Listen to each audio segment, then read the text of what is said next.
It's a business, and for us, it was exciting to get them on our side. The one thing I'd like to say is how thankful we are to the state, just there,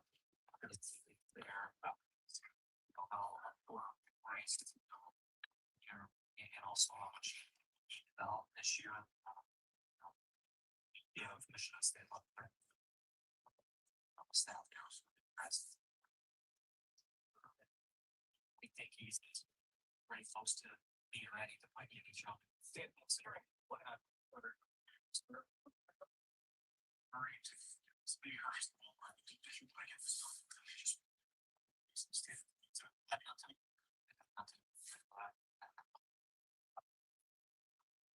Reality is, I don't think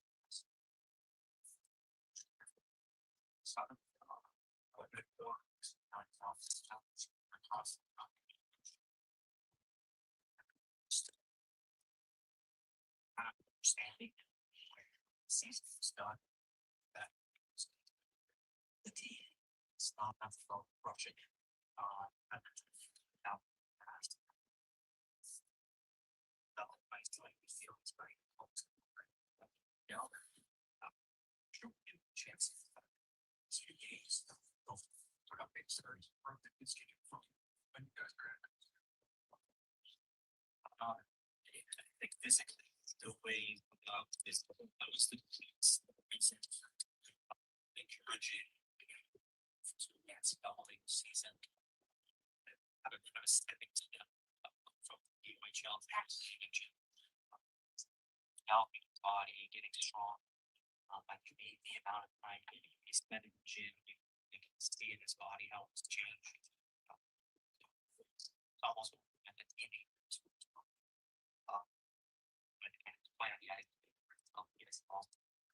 What he's done because play it gets been double injuries to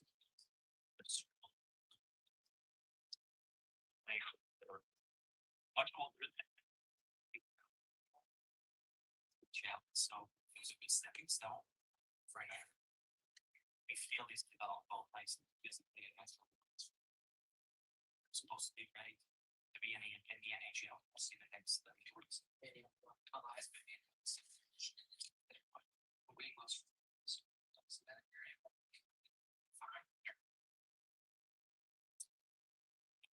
Excited that we sent bottom five so if you look at the dominant market lately, being honest, we didn't give us as much as they've given us the INTs to that people for change.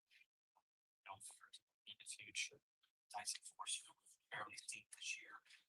Another big piece of top of the guys that are all in so and all exciting fun. And try to fill out all position and you look at so it's an NHL everybody has we know what our top we'll try to cover that on skating there's no one on closer I don't think it's going to be before we this year let's say day to day by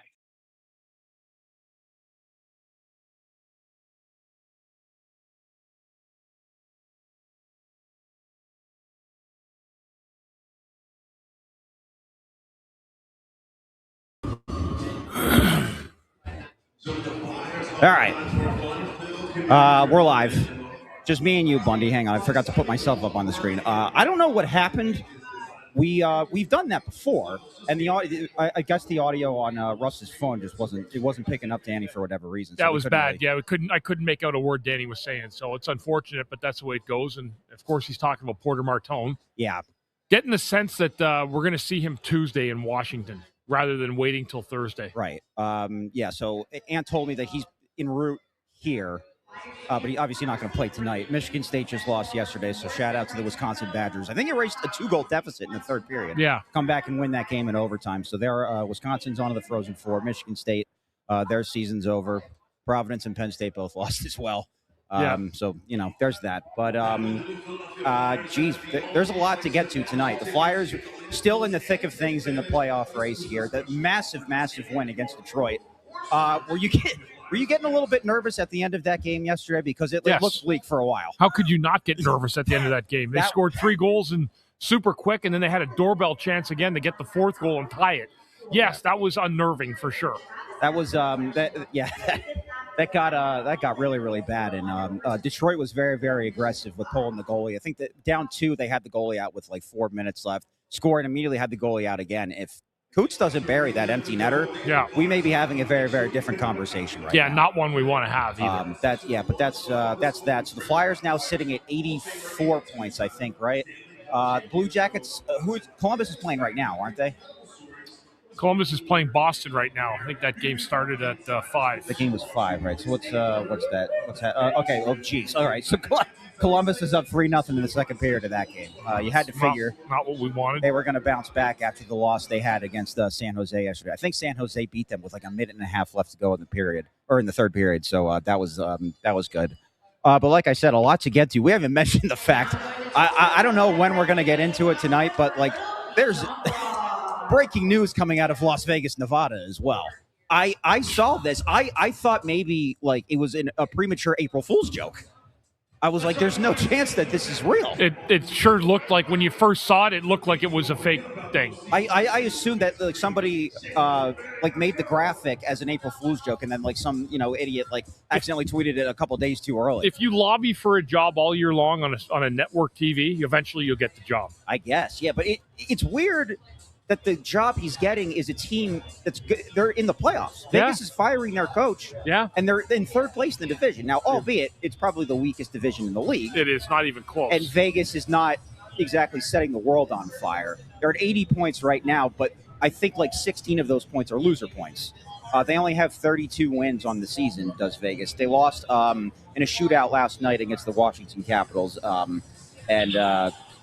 That's interesting that Torts is going to be coaching in the postseason this year after spending the entire season on ESPN at the desk.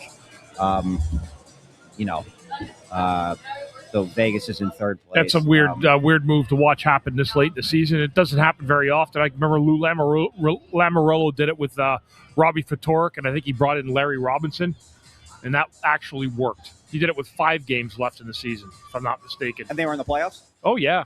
They were in the playoffs. Here comes Russ. I've got a roll to go do pregame radio, but I'll leave this with Russ now. Russ, your thing didn't work. Really? It was awful. We had to take it off. Really? You couldn't hear anything yet. You didn't see my text? You didn't see my lovely text? How positive it was? No. I think your phone just didn't pick up his voice. At all? No, barely. All right, wow. We're live right now. We tried our best, Russ. I'm sorry, but I was saying to the people, I've got to go. I'll see you guys in a bit. See you later, buddy. We tried it before with Briere when he did the presser last time. Yeah. And your phone worked fine. I don't know what happened. I had the YouTube, your Russ Joy Show YouTube pulled up, and it just wasn't picking up the audio, unfortunately. But all right. That sucks. It would have been nice, but all right. Well, while you're here, what did he say? It's not. Hopefully you were paying attention. Well, it's not a whole lot of nothing, but it's a little bit non-committal on timelines, on expectations. But what we do know is that we'll wait for Anthony to get over here, but he's playing this week. I mean, barring some kind of cataclysmic change here. He didn't confirm when he was going to make his debut? I did not hear that. And, unless I also had the hearing of the audio coming through the phone. I think I actually know why it didn't work. What happened? I think it was going through the AirPod instead of through the phone. You're kidding. Audio. You're kidding. No, I'm serious. I think that's probably what it was. I don't know. It's the only other explanation Do I have. AirPods pick up audio? They have a mic in them? Yeah. Oh, I didn't even know that. Well, how do you think people talk on the phone when they have an AirPod in? Yeah, that's okay. Yeah, I guess I didn't think of that. So it must have, for whatever reason, it defaulted there. Sorry, everybody. We should have tested it before. I can tell you that it's not like it was a nothing burger of a press conference, but it certainly wasn't like he didn't say like what number Porter Martone's going to wear. He didn't confirm, to to my knowledge, whether or not Porter's going to be in the building tonight. Hint, he will. Well, let me phrase it this: did he say anything that we don't already know? No. Okay, so I mean, I would argue no, because he can't wear number 22 because that's the 4X number. I mean, the last guy to wear 94 was Ryan Ellis. So what's 94? What's so that? he wore 94 in Dev Camp. Oh, he did. Okay. So, like, if it were me, I think that's actually a pretty decent number for him to roll with, is my hunch. So, we'll get Anthony's coming on now. 94. Interesting. Because I was going to say, that's not the year he was born. He's definitely not that old. No, he's not.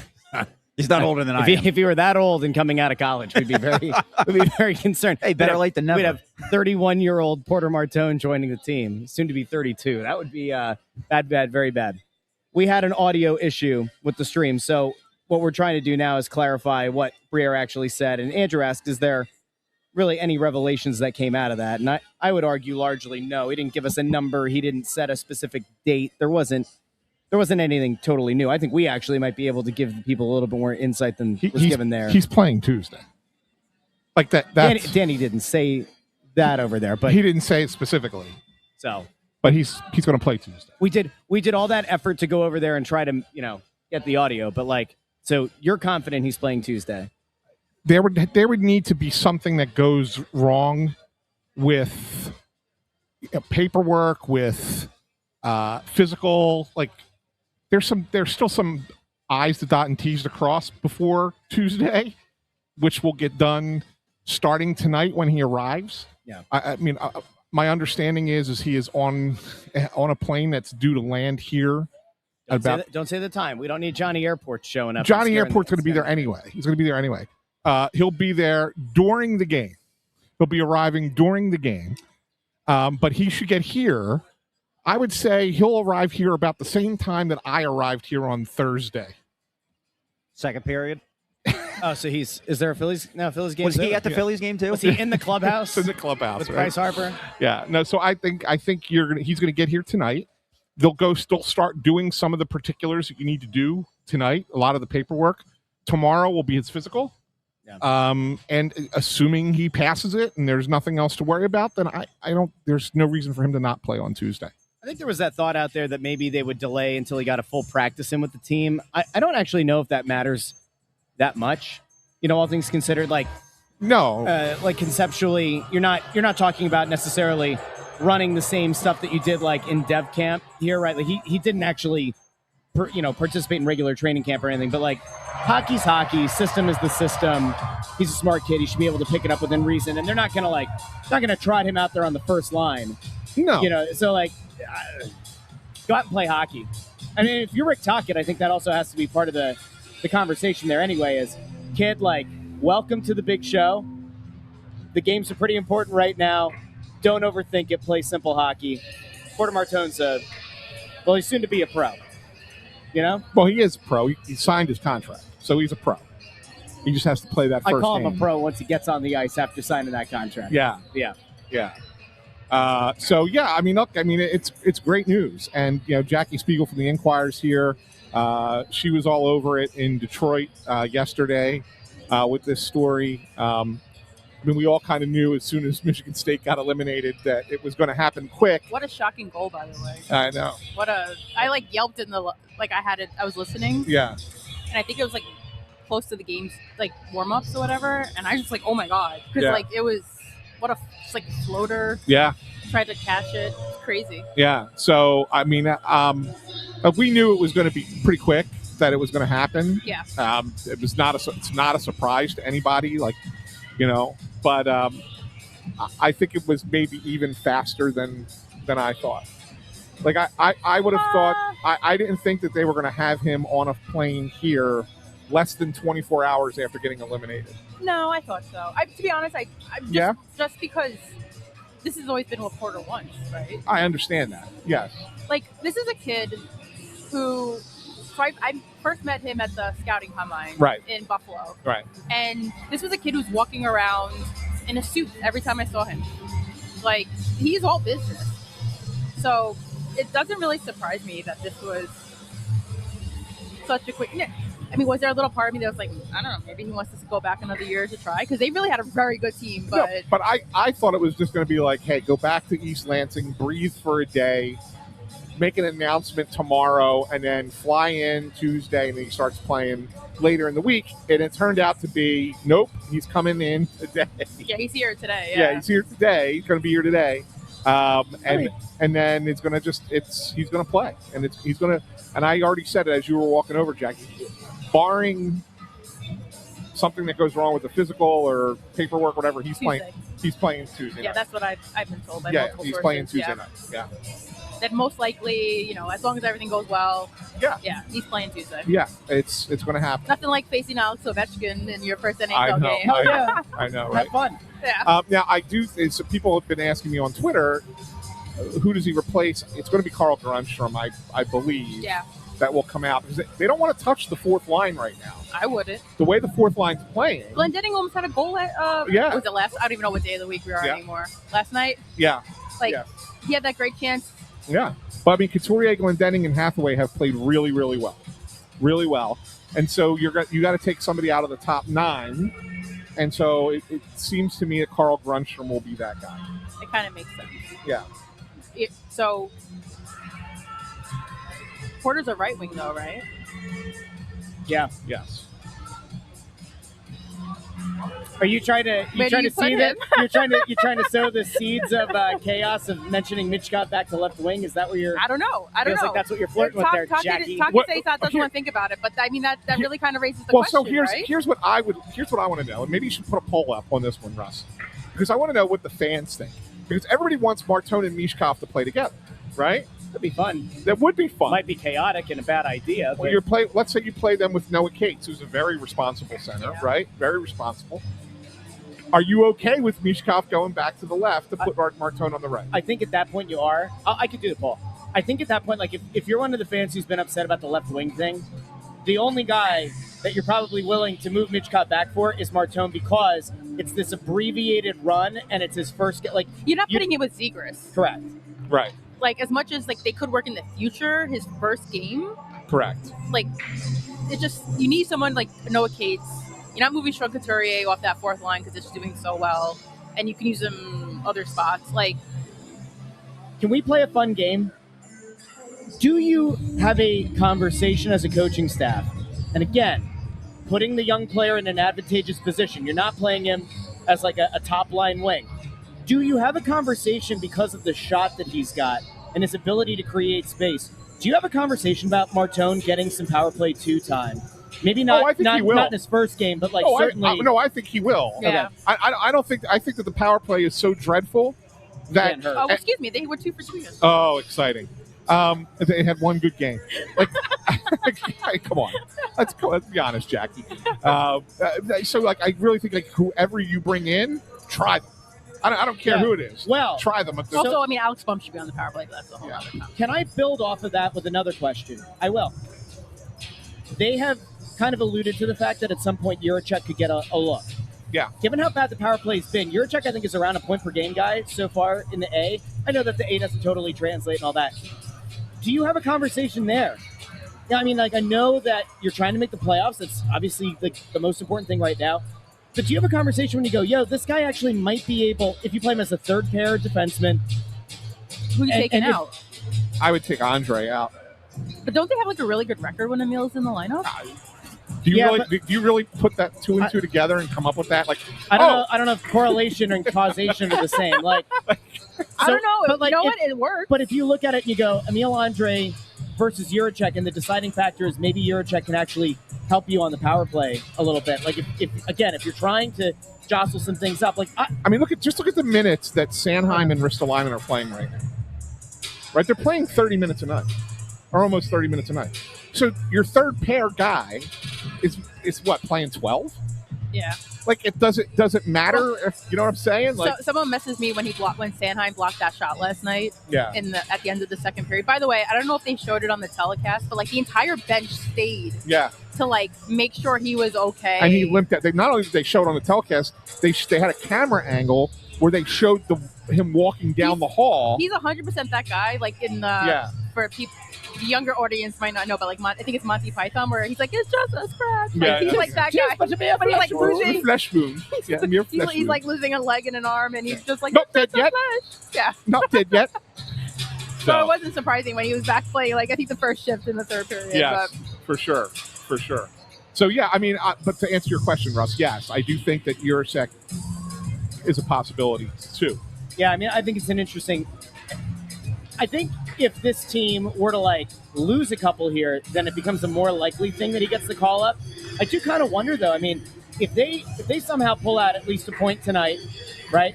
And you're having that conversation about, hey, the last 5-6 games, do you really want to mess with the chemistry that much? Do you really want to mess with something that's working? Because presumably, if you do win a bunch of these games, is there such thing as too much turnover? You know, I like the idea of having young guys playing at the end of the season, especially if they're picking up important minutes in games that actually could matter. But Lehigh also is fighting for a playoff spot. So those are technically meaningful games in the American League, right? Yeah, and that matters too. It does matter too. Can he play? He could play. he could play both. Yeah. He could play both. He could definitely play both. The other player I want to talk about, and I know you asked this question, Jackie, and I'm not convinced that you got the straight answer. You talking about Shane? Who are you talking about? Didn't you ask the Forster Tyson. question? That was yesterday. Oh, yeah. No, she asked about Benzaghi over there. Yeah, you asked about Benzaghi here. Yeah. Tyson Forster and the possibility of him returning to the lineup. What have you been told? Well, I saw him wearing a black jersey. Yes. So there was a little miscommunication with, like, in terms of practice or morning skate. But when I got there, I saw Tyson in a black jersey switching to a orange one. So I was like, oh, well, that's interesting. No yellow, because that's pretty obvious, right? You see the yellow, that's pretty obvious.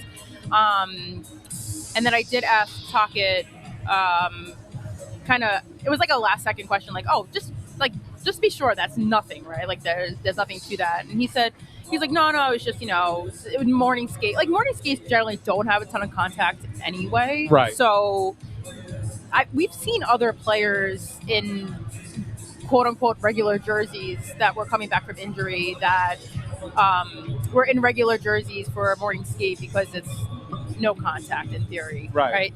So not the biggest deal, but he said like, no, there's nothing to it or whatever. But he's obviously like Tocchet loves his shot. Like he does. He has a great. Tyson's always been known for his shot. That's kind of what got him drafted, right? So,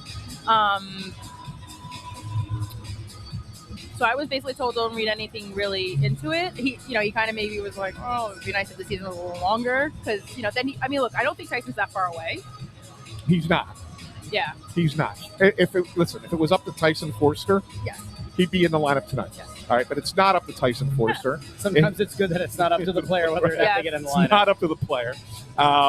Flyers are being, cautious with this because obviously this is a recurring injury for him. Not necessarily recurring, but it's the same shoulder has been injured multiple times. And he had surgery. He had surgery, right? Sneeze at. What's the term? Sneeze at? What's that? Is that something to sneeze at? Yeah, and it's not something you sneeze at. Yeah. Okay. Yeah. By the way, Jackie, have you ever heard of the term "sucking your teeth"? Isn't that when you tisk? When you just go, yeah. Yeah. Yeah. Okay. Yeah. Thank you. All right, just checking. What did I miss? No, that was a flashback to the last show. Oh. All right, so in continuing it's a thing that Ant does. Continuing the Forster conversation, I will say this: I would be stunned if he doesn't play regular season games this year. Woo. Who comes out? That is the big question. Well, I'm going to get into that, and that's one of the things I want to talk about. So, I don't think that Tyson Forster coming back is dictated necessarily by whether or not the team is still pushing for a playoff spot. Obviously, if they are, that's a good thing. But even let's say they lose a few in a row and they kind of just fall out of this, right? I do think Tyson Forster still gets back into the lineup. And I think that there's the reason for that is if a player doesn't get a chance to come back and play, even if it's only a couple games at the end of the year, they go into the offseason and they're thinking that they're still in rehab mode. right? And they're still trying to get back from an injury. Okay. Whereas if they get to play those couple games, 3 games, 4 games, whatever it is, then they go into the offseason, they're preparing for the new season. It's a mindset thing, it's a mentality thing, and people might laugh at me saying that, but I'm telling you, it's something that is discussed. I can understand that. It's discussed from athletes' perspective. I can understand that. Also, it's like I've also heard that like if he's good to go for a game, it's like a reward because he worked his for his sure butt off kind of thing. For sure. So like I do believe that you will see Tyson Forster again this season. The question is just when.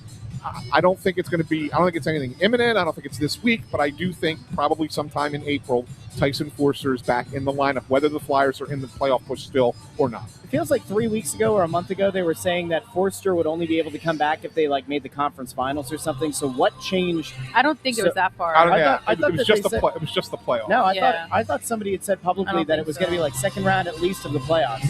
No. I think it was just playoffs. Playoffs was done for the regular season. Was what when you hear that, then you know. Well, gee, if we make the playoffs, he'll be available. Yeah. Right. So everybody keeps asking, well, who will come out? And I think it's, in all honesty, I think it's premature to say who will come out because you don't know what's going to happen over the next 2 weeks before he could potentially come back, right? I just thought you were going to offer up a name. Well, I'm going to offer up a name. So I am going to offer up a name. I'm anticipating. I'm going to offer up a name. I'm just saying that things can change over the course of 2 weeks, right? Somebody could get hurt. Somebody could not be playing well. Look at Gurbankin. Yeah, right? Yeah. Well, you should have been here when I'm here. You never come on when I'm here, Dan. We get it. It's better when we get it. Dan Hilferty was just walking by. Anyway, but let's just play. I'm just playing a game here. Let's pretend that everyone is healthy and everyone is... Including Gurbankin or not? No. He's done, right? I'm not counting Gurbankin. Okay. Let's pretend everybody that's on the roster currently is healthy and everybody currently on the roster is playing the same way they're playing today 2 weeks from now. This is a lot to ask, right? I mean, so we got to really just set this up as a qualifier because I don't want to put this out into the world and have people say, well, SanFilippo reported this, and then it doesn't happen. This is an opinion. Yes. I would say that if all things being the same as they are right this moment, and Tyson Forster comes back, Alex Bump is the guy that comes out of the lineup. That'd be a bummer. That would be a bummer. But the reason is because the fourth line is playing the way it's playing. Yeah. Right? And you're not going to take... Well, who else are you going to put on that line? But this is my point. You have to take somebody out of the top 9 to bring Forster back.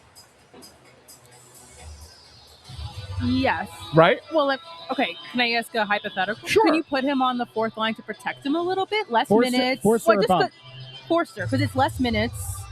It's probably not as tough competition, right? Because you're the fourth line. You're probably going, grinding it or whatever. Could you for a game or so? I guess. Just to get him back in. I think it depends on what the team situation is. Yeah. If you're still in this thing and you're you a need point to out, Hathaway out there. If you're a point out of a playoff spot and he's ready to come back, you're not saying, let's just ease Tyson Forster in on the fourth line. I'm just offering it up. I'd rather see him on the third line, and I know that the fourth line's playing well, but man, I'd hate to see Bump come out. I really would.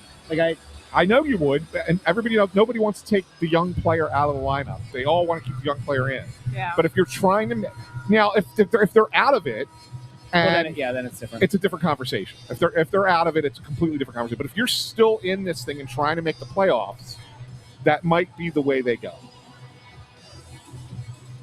Just saying. Which would be a shame because here's the thing about Alex Bump.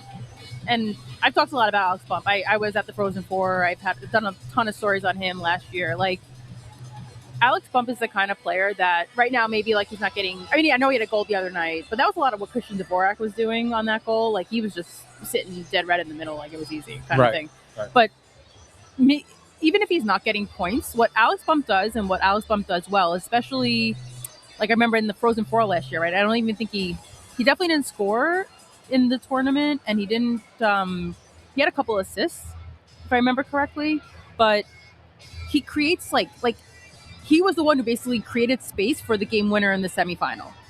for his line mate. Yeah. Like, he's the guy who creates all kinds of space, and you kind of see that, right? He's good on the boards. He's good with the puck possession. I personally, I really liked him with Grabenkin because I think those are two players who both played a similar mindset in controlling the boards. Yeah. In that first game, I'm a little surprised when he was. That's why I asked the question yesterday to talk it pregame. Like, is Alex Bump out of the lineup because he took him off the power play? Like, Alex Bump is a shooter. That's what he does. Yeah. And I don't know if they're putting him in the best position sometimes because they kind of move him around. They're not putting him on the power play. Look, I think he's been fine. Yeah, Like fits in. he's not been bad. He's not been setting the world on fire. I mean, He doesn't look out of place. yeah, no. And then you look at a guy like Denver Barkey, who the last couple games, especially last night, was phenomenal. Yep. Like, really fantastic. Yeah. I called Bundy during the game last night and said, I know everybody's want to talk about Owen Tippett because of the hat trick and everything else, and deservedly so. The guy's been fantastic.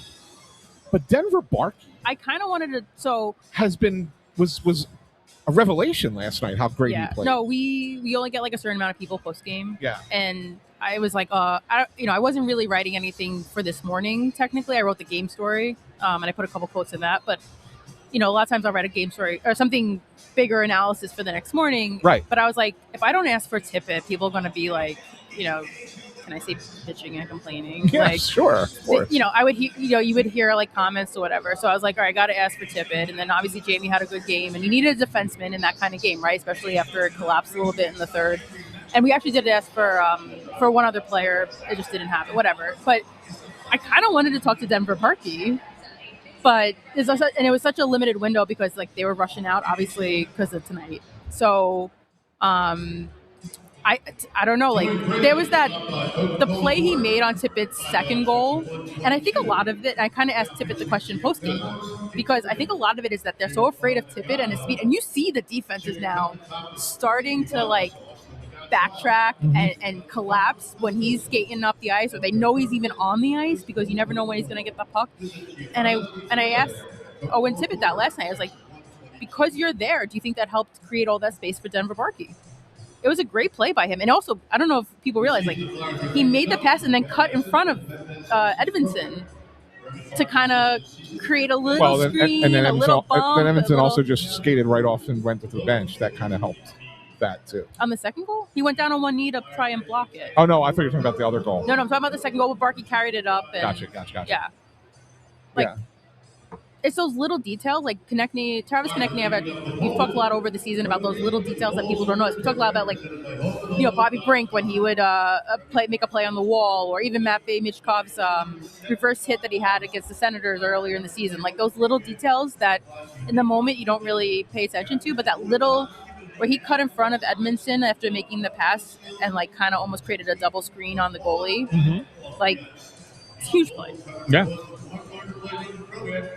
Are we holding you up over here? Nope. Since Jackie and I are having like this one-on-one conversation. I think it's lovely. Sorry, I was just rattling. I think off. it's lovely. You're the best. Just making sure. I mean, I don't want to get you. I don't want to get you all upset.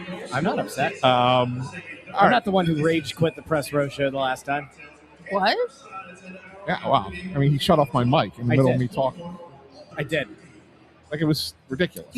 I had no idea. He was being a dummy. No, I was not being a dummy. He was being a dummy. I had no idea. So I hate to do this. Okay, I do. I hate. But there's a game tonight. I was just going here, but I'm glad you did. That's good. And so this is the most difficult remaining game. Carolina, obviously, there too, and a little bit more Eastern Conference implications there. But this game, in a lot of seasons, the Flyers kind of no-showed this game, right? Like, you pick up a big win, you come back home, there's this news and scuttlebutt, and all the eyes are kind of on the Flyers now because Martone has signed. They're going to show him on the Jumbotron whenever he gets into the building. Like, you pretty much know that's a foregone conclusion. You expect him to play in a couple of days. Dallas is a tough team. Like, Dallas is going to be a hard team to beat. I'm not saying they have to win this one. You definitely need a point. But, like, when you guys look at this, does the discourse around the team and all this attention, is this the kind of thing that, like, gets this team together and helps them rise to the occasion tonight? Well, you would hope. I mean, we'll get to our picks in a little bit. This is a tough Dallas team. Is Rantanen in tonight? He was back the last game. They scored 6 goals. But is he playing tonight too? He played yesterday, right? Yeah, but maybe because it's his first game back, he might not play tonight. I don't know. I'll look. But they have clinched the playoff spot too, and there's no chance of them catching the number 1 seed in their division. So not like a ton. I know. What you're basically saying is Dallas doesn't have anything to play for, other than stay healthy at this point. Yeah. Right. I mean. Yeah. So the Flyers should be certainly the more motivated team. Oh, I think 100% agree. Right. I mean, certainly should be the more motivated team. He was in warm up. Yeah. Okay. On a line with Bunting and Johnston. Top line. Yeah. So Rantanen will play tonight. Yeah. But this is a tough game. I mean, I know Dallas played yesterday too, and then they had to fly in. I get it, but so did the Flyers. This is not going to be an easy one. No, and you need Ersson to keep playing like he's played the last 4 games. That's really what you need. It is kind of crazy to think about the difference in him now versus the beginning of the season. Like, if this had happened anywhere in the first 30 games of the year, we'd all be kind of laughing like, oh, how many is he going to give up tonight? But he really has kind of turned things around in a pretty big way the last few weeks. Yeah, it's always funny. Like, he made a comment, I think it was the last game here that he started. What was that, Thursday? Against Chicago? Yeah. And he said, he's like, because I think I asked him, and I think Charlie asked him a similar related question about, like, did you change anything? Did you do anything different? And he kind of reiterated. I looked back at the story I did at the beginning of the year with him, and I looked back, and he again said it, like, he doesn't really he doesn't believe in scrapping it all down and rebuilding his game up kind of thing. Like, he's very like, do what has helped you get to this point kind of thing. And I don't know what he did. I don't know if the team's just playing better in front of him too. I think look, we can the last 2 years, how many times was he like stretching for, and it wasn't like you had like that once like the Kane shot last night against Vladar, we had to stretch across, right? Like, it was a lot of times that Sam Ersson had to like deal with a 2-on-1, a 3-on-1, a 2-on-0, a breakaway. Like, the team had its defensive struggles the last 2 years, and I think a little bit of his lapse, especially in January, was the team. We could all agree the team was not playing well, especially in their own end. Like, things were collapsing. Yeah. They've played much better defensively. Like, I think it's helping him. And Sam's always had a strong mental game, so... I'll tell you, Jackie, until the last 5 minutes yesterday, that was the best I've seen the Flyers look playing a team-structured game in a long, long time. They look confident.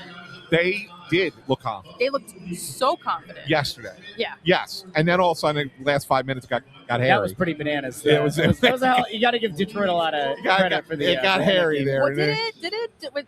I didn't have to like change my story like 14 times in the last like 5 minutes of the game or whatever. But up till that point, the first 55, it was the best I've seen the Flyers look in a game in a long, long time. The vibes around, like being around the team every day, like the vibes are so different now. It's not like 2 years ago. Go on. It just they just seem confident. They just seem, there's a little swagger to them. They're having fun. And they're having fun.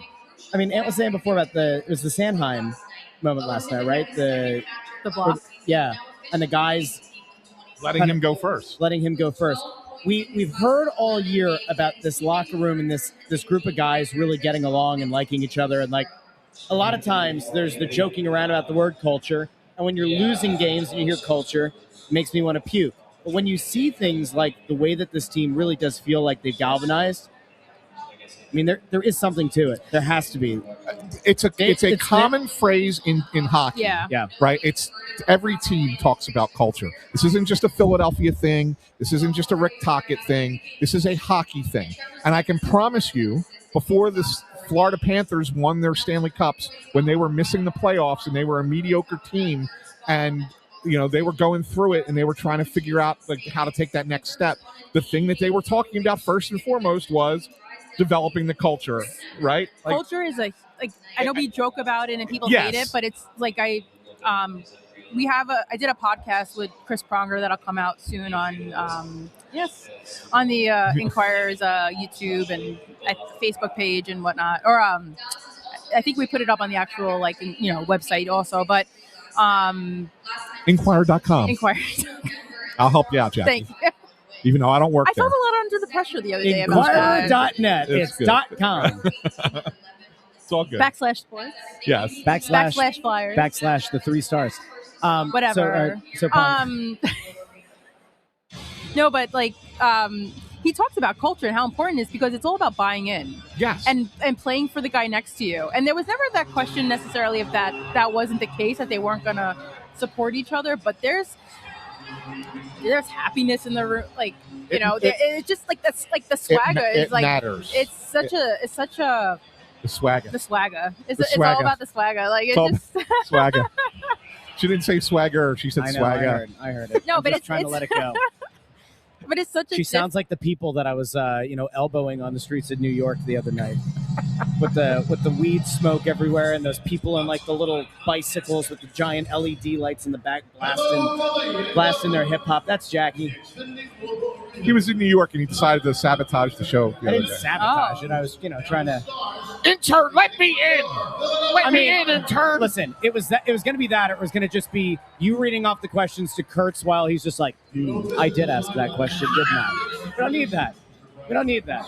And it was going to be 8 of those questions. You got to bring a little bit of levity, Yeah. a little bit of energy, a little bit of moxie. I don't even want to know. Should I go watch back the show now? I don't I know. feel like I missed a lot. I don't know. You can go check it out. It's available on YouTube, Facebook, and Oh, and see, X. look at how I helped you guys there promoting so. a little bit. No, but I mean, I do see a difference in the room, and I do see a difference in a team that I even brought it up yesterday, bending but not breaking. How many times did they break the last 2 years? I mean, look, that freaking 8-game collapse, 9-game collapse at the end of the season. Yeah. This is not that team. No. You know what makes me smile a little bit? And now I'm not down there like we used to be years ago. But there were some Giroux and Voracek led teams, and you remember this. We often would talk about the chasm in the locker room between the veteran leadership, the veteran core there, and some of that new group coming in. And it kind of felt like there were 2 factions. There were 2 factions. Yeah. And what we're not hearing here, and Jackie, you're down there all the time, so you could probably speak to this better than anyone, but I've not yet gotten the feeling or yet heard the murmurs that as a new guy comes in, as a Denver Barkey comes in, as an Alex Bump comes in, you don't have guys that are feeling like their jobs are threatened now. They're ostracizing the young guys. It does feel wait, when was this? When did they do that? You talking about last 2 years? No, I'm talking about years ago, Pre- 2018, my time. 2019, Okay. those kind of locker rooms. It does feel like there's more of an acceptance of these young guys, and the young guys feel supported right away. It doesn't feel like there's that kind of chasm like there used to be. Better part of the decade. Yeah, half a decade ago. I can't attest to that because I wasn't around the Flyers at that time. He's right. No, I'm not saying he's not right. I'm just saying I can't tell a difference. I can't. Yeah. I don't know the difference because since I've been here, I've always thought it was a good No, but room. it's a But good this room. year It's a good room in the sense that there isn't a separate group, like separate groups. The young guys aren't kind of off in a corner by themselves, trying to figure No. out how to assimilate into the rest of the group. I don't think so, and I think you have guys I'm trying to think who. Well, I look at it.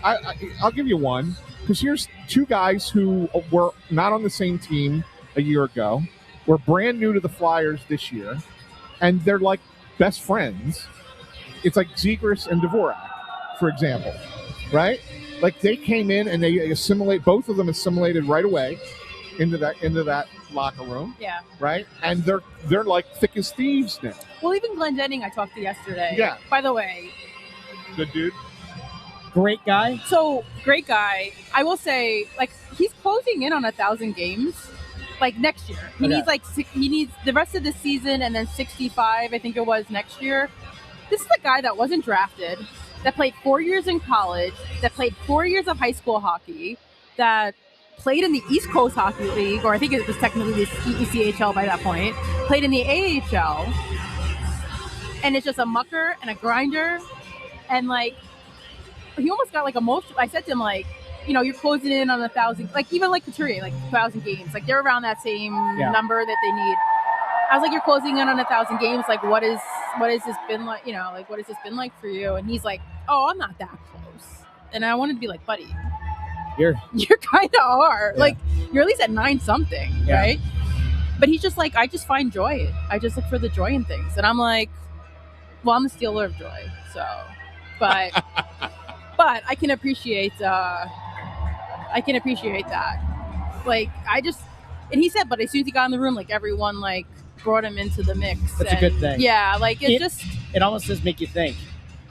These young guys that were part of that locker room culture, of that chasm between the vets and the young guys, it's almost like they learned what not to do, and they've kind of set out to make sure that they don't commit the same sins of the past. And Russ, Scott Lawton played a large deal in this too. Let's be real. I know people are going to say what, but he taught the Konechny's, he taught the Sanheims What are you shaking your head about? No, you know what I'm shaking my head about. I don't know what you're shaking your head about. Yeah, What? What happened now? Did he not play? He was the blue somebody guy. got banned? No, I'm not picking Stars tonight, as far as I know. No, that was not the question. Is what I said? No, I'm just, it's a guy spamming the chat. Oh, is he the one who keeps asking me if I'm doing Stars? You banned somebody? You banned that guy? You literally on this show the other night said we do not block people. What did I say? Did you pay attention to what I said? You say a lot of things. Yeah, I said if you spam the chat. If you spam the chat, you get blocked. I said I personally don't block anybody. I said if you want to come at me on Twitter. I'll come back at you. I never block anyone on Twitter. I'm gonna unblock Johnny P. Maybe. So I need to see what Johnny P says. Anyway, let's last thing before we let you go, because it's Bundy's got to come on with his 3 keys. Yeah. John Tortorella's a coach again in Vegas. Just see your reaction. The amount of text messages I know. We are on camera. The amount of text messages I've gotten.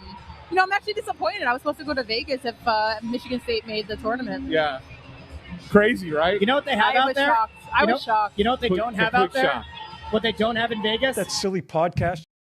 I hope they do. I hope there is a silly podcast in Vegas that gives him a hard time. Did he call you a silly podcast? Oh, my God. That was when he yelled at me. Oh, yeah. We called it That's right. I wasn't there that day. Yeah. I wasn't there. That was the day I was homesick. Yeah, Lachlan was Poor filling in for you. Lachlan was the one who was asking the questions when he kept cutting her off. Yes, it's Lachlan.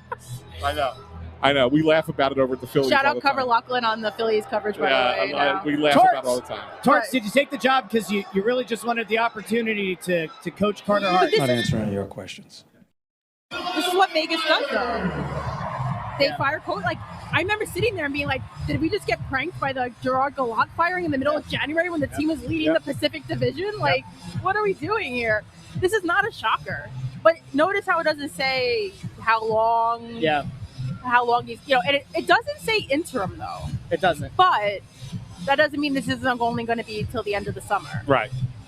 And then it's like, well, somebody said, like, what about Pete DeBoer? And it's like, well, we kind of did that already in Vegas once, so I don't know. Well, Jackie, It'll be interesting. Thank you, as always, for your great coverage, for coming on the show. We appreciate having you on. Thank you for having me. Yeah, absolutely. Absolutely. All right. You'll find Jackie Spiegel over at Inquirer.com.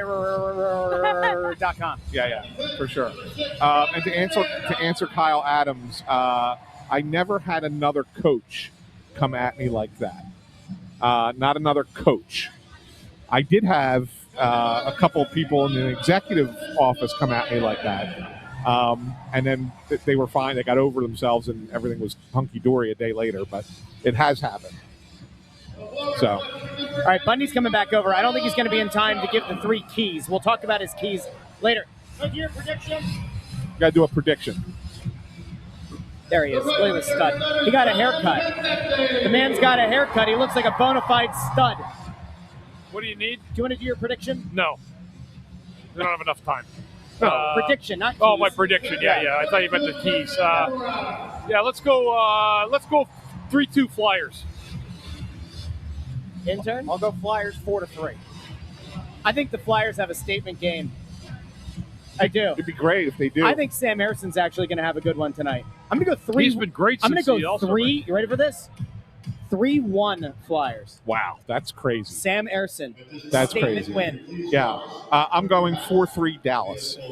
I'll give you my keys really quick. Okay. Number 1, special teams, specifically the power play. Stay out of the penalty box. Dallas operates at a 29% power play clip. Number 2, shot suppression. Philly has to keep Dallas to the perimeter as much as possible and clear pucks from the defensive zone consistently. Failed clears that allow prolonged forechecking for Dallas are usually a recipe for a tough night. And number 3, Owen Tippett.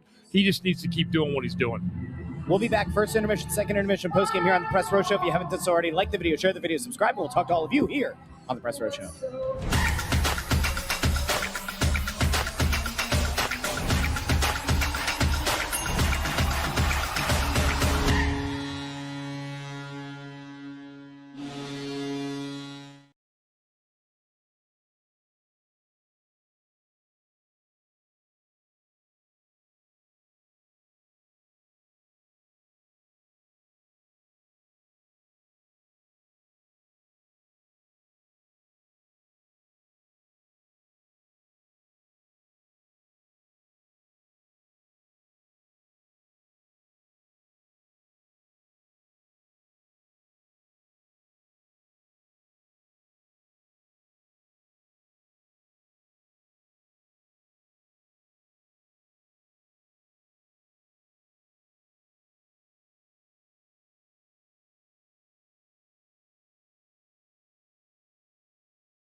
Welcome into the Press Row Show, the number one rated pregame, intermission, postgame show at the side of the Mississippi south of the Arctic Circle, north of the equator, and west of Boston.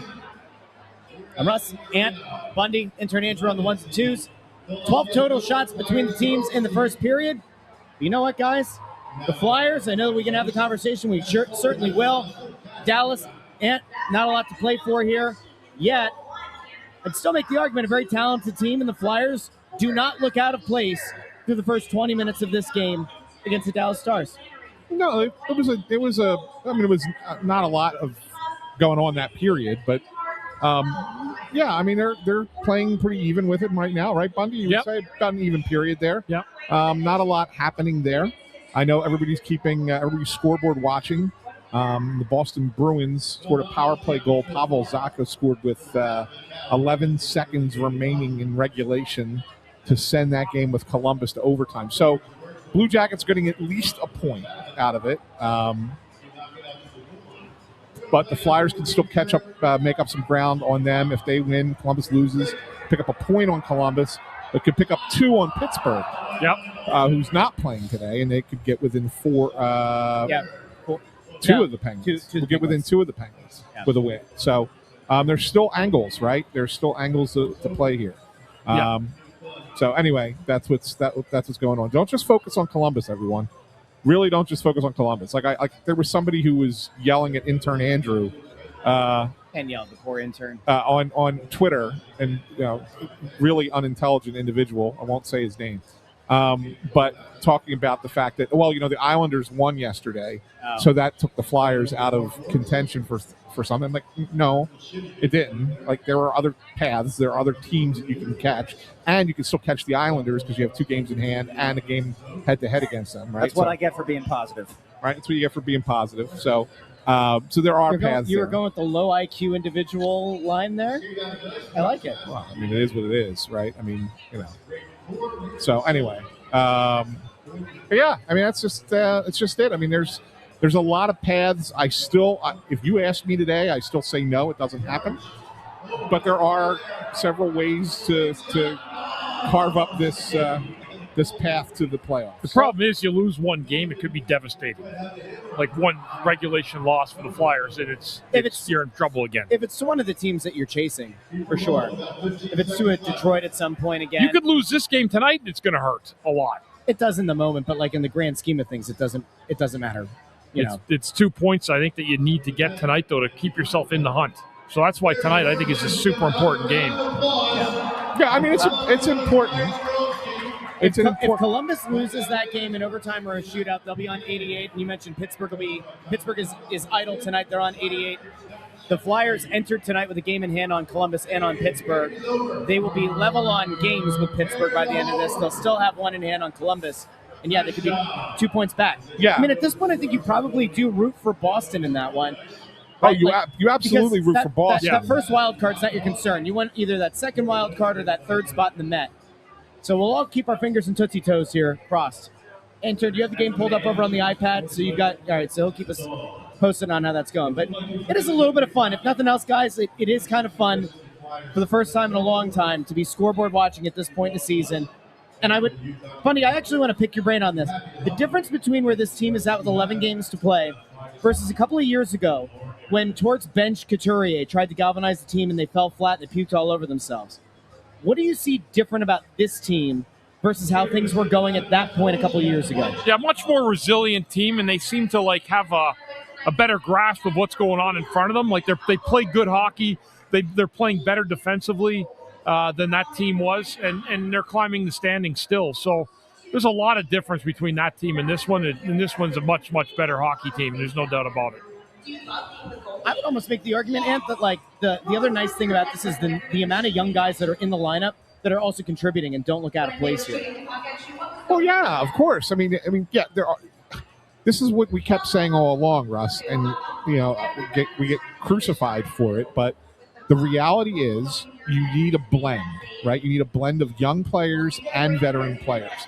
And your young players, when they're ready to play, they get that opportunity. They're going to come in and do a job, but they're also going to be put in a position that is a better position for them to have a chance to succeed because you have veteran players playing in the spots and in the moments that are, that you don't want the young players to have to make mistakes, right?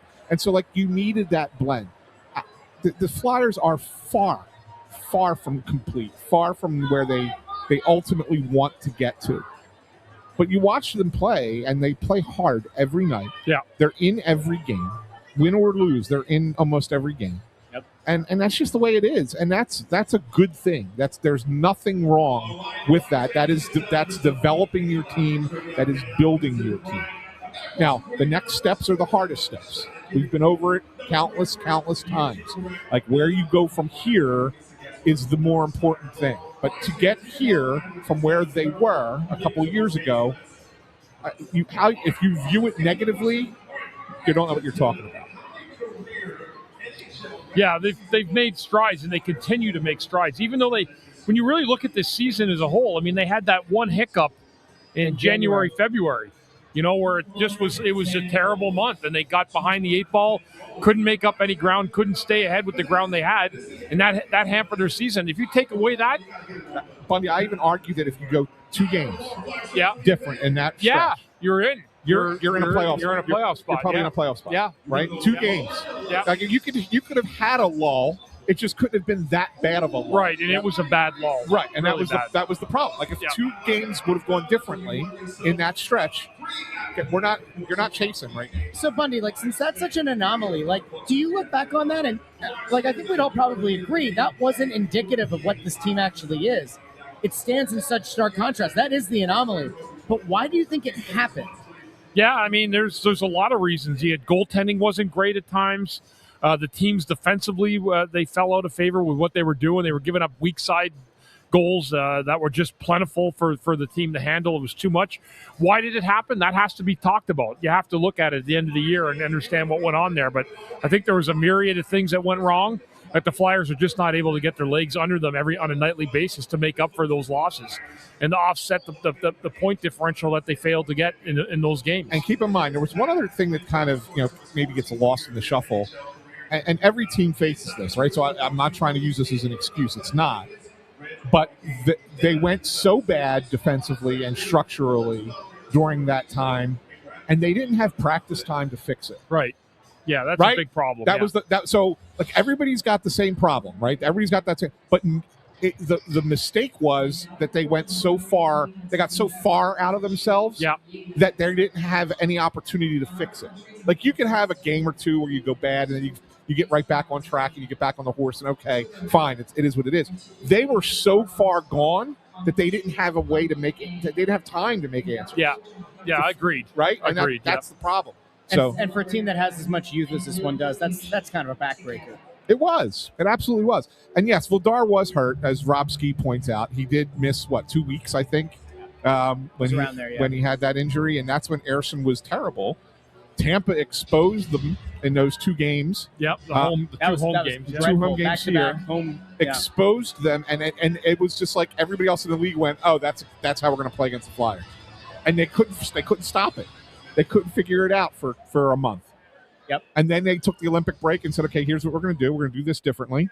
And they've been one of the best teams in the NHL since the Olympic break. Yeah, 3rd best record, I think, in the NHL. There's no question.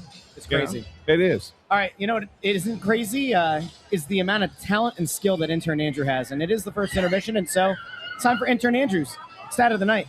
How you doing, young man? Good. How are you guys doing? Good. Delightful. So Sean Couturier scored again last night. Now 3 games in a row for the captain that he has scored a goal. Should he do that again tonight, it'll be just the 4th time in his career that he's gotten a goal streak of 4 games. The last time he did it was February of 2019. Wow. The most he ever did was 5 games in a row. You got to go all the way back to his rookie year, 2012, when he did that. So keep an eye on Coots. And then for Dallas, Wyatt Johnston and Jason Robertson both come into tonight with 38 power play points on the year. So they're closing in on the franchise record for most power play points in a season. It's Bobby Smith with 44. Wow. He did that in 1980, 1981, back when they were the North Stars. Wow. That's pretty impressive, and that power play is lethal. Yeah, that second best power play in the Yeah. league runs at 29%. That's a big number. I don't know if they'll get that record, but they're going to be close. Yeah, that's a big number. We're going to a shootout here in Columbus. Yep. Yeah. Blue Jackets are 6-1 in the shootout on the year. Bruins are 3-3. Yeah. It's frame of reference. Hey, just want to say thank you to Tony. Tony, we're simpatico sometimes, bud.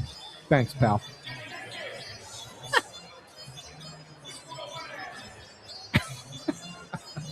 Just want to, He can buy himself flowers. Yeah, it's good.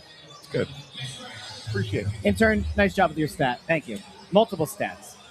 I'll tell you what, intern Andrew, that's a playoff performer right there. He is. We don't know, we haven't seen it tested yet, but I want to believe he could be a playoff performer. I do. We just need the Flyers to give him that chance. Get it done. Get business done. All right, Bundy, what stood out to you the most in that first period in terms of what the Flyers were able to execute successfully and that hopefully they'll be able to continue for the next 40? Yeah, they had some chances down low. They were working the puck. It was a very even period for both teams. But I do think the Flyers can make some plays down around the net. They took some shots from the point that just missed. So I think they want to continue to do that. If they can just get shots through from the point and see if there's some traffic in front of the net, that should make a huge difference, I think, in this hockey game. But I thought they've done some good things. I thought they moved the puck pretty well. They've had some opportunities on rush chances.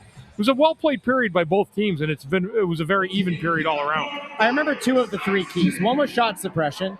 Seven shots allowed, not bad. Pretty darn good. Ersson, by the way, left-handed larceny on that one. Yeah, one really nice save. Everybody oohed and awed. Yeah. And then you had Tippett. Tippett's got to do what he's been doing, and I think in that period again, I'm not yet ready to say Owen Tippett's going to make a believer, but we're coming up on 2 months of him playing entirely differently and really looking like a confident guy.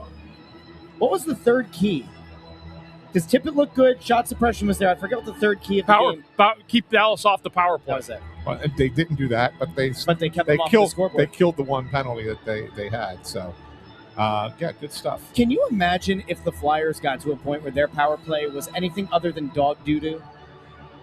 You could actually look at the remaining schedule and say, yeah, you could win 80% of your games from now until the end of the year if they just got that power play to hit. Yeah. Even a few percent higher than they have to this point. I know, right? When you look at goal differential and you look at the power play standings in this league, it makes no sense that the Flyers are even remotely within a few games of being able to go through and challenge for a playoff spot. You want to read that? Yeah, I will. Columbus just missed their first shot in the shootout. At Venom Claus, thank you for the super chat. It says, shout out to RJ Umberger for coaching his 18U AA Columbus Chill to an overtime victory today against the Junior Predators in Westchester. How about that? How about that? Here, RJ's in town. How about that? I wonder if they're at the game tonight. I wonder if he's at the game tonight. RJ was a good dude. I played with him for a year. That's right, you did. Yeah. He was young though when you. Boston makes their first attempt. Yeah. He was young, but no, he was a really good dude. Really good dude. Although his last season here, you remember his last season? Not a good one, right? He only had 2 goals the entire year. Yeah. Not great. Yeah, it was not good. But good stuff, Venom Claus. Thank you. Thank you for pointing that out. So.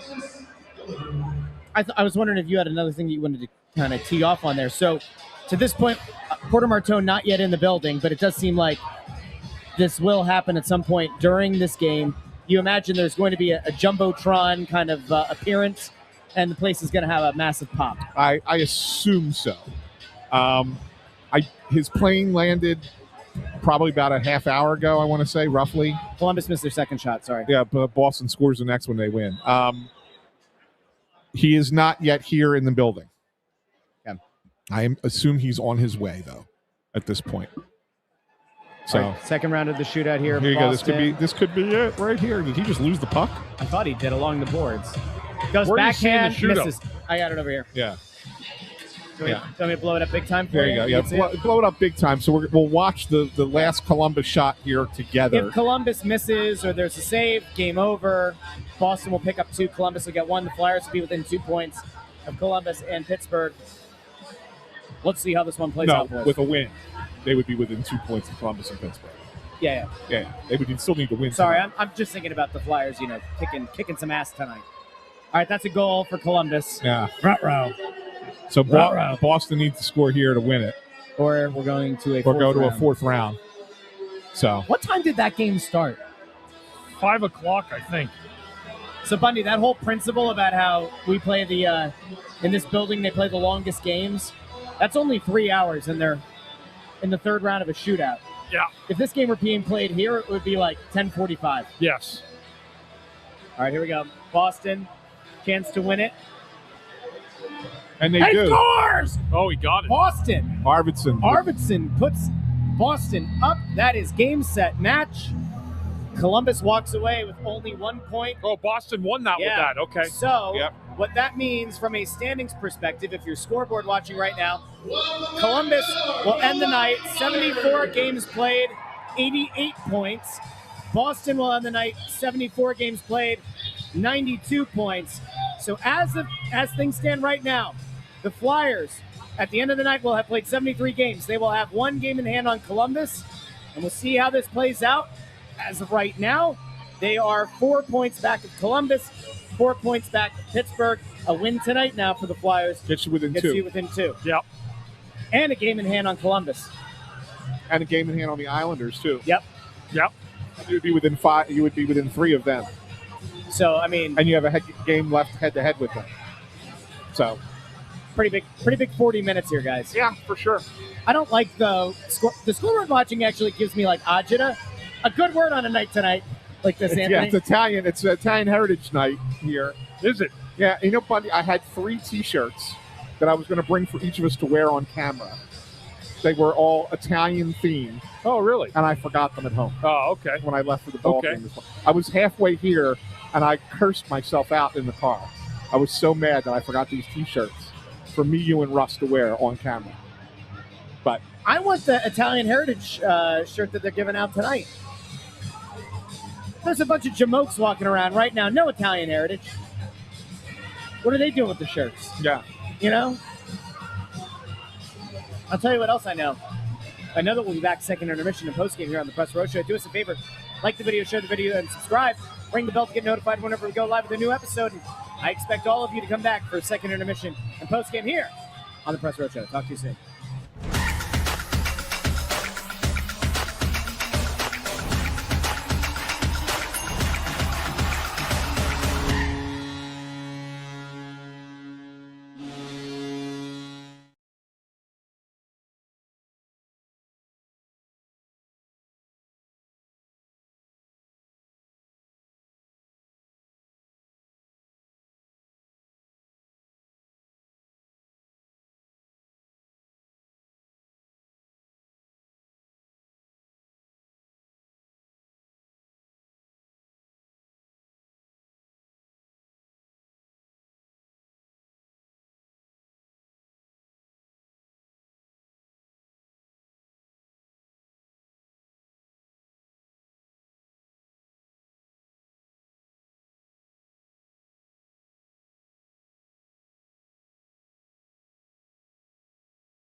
Welcome into the Press Row Show, the number one rated pregame and postgame show this side of the Mississippi, south of the Arctic Circle, north of the equator, west of Boston.